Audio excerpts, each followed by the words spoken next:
Oh, a lot of people was asked this question, so I just picked this comment at random to answer it. So yes. So let me tell you the story.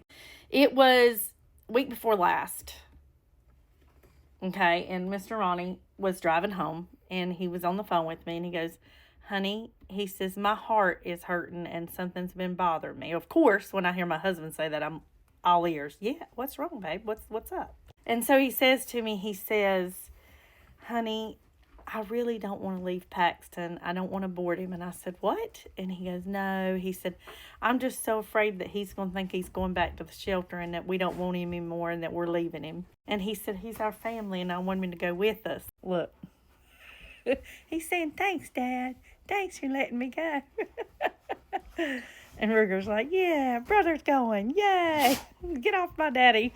Anyhow, I was like, "Okay." And I said, "Well, I'm just going to tell you, I'm going to tell you the pros and the cons of taking him." And he goes, "Okay." So I start out with, "You got two of them in the back seat. They're going to be crowded all the way down to Florida." And he goes, "I know, but they'll be all right. They'll be all right." I said, "Okay." And when we get there, it's two dogs we have to let out every day, take care of them. He said, "Well, we have to do that at home." I said, "I know. I'm just telling you pros and cons." And so then we went through the pros, that he would know he's still loved, that he gets to go on vacation, that he gets to experience everything Ruger does, that he's with us, and that he don't have to worry about feeling like he's been left. I understand that a daycare and a boarding facility has a different vibe.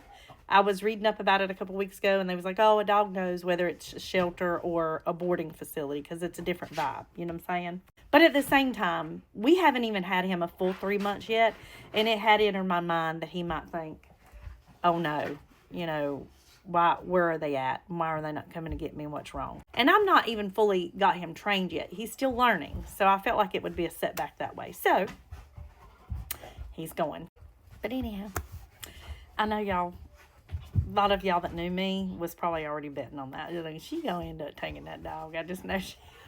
But listen, the only reason I had agreed to board him is because Mr. Ronnie told me, he said, "I do not mind getting another dog, but babe, if you get another dog, we'll have to train him to be boarded because I don't want another dog like Ruger where you cannot take him to be boarded because he gets anxiety and then you have to worry about him overdoing himself." He said, "Because I do want to take cruises and do things without our dogs." But it doesn't look like that's happening. So, anyhow. Just call us dog mom and dad. We just can't go nowhere without them. I love y'all. Follow on. Bye.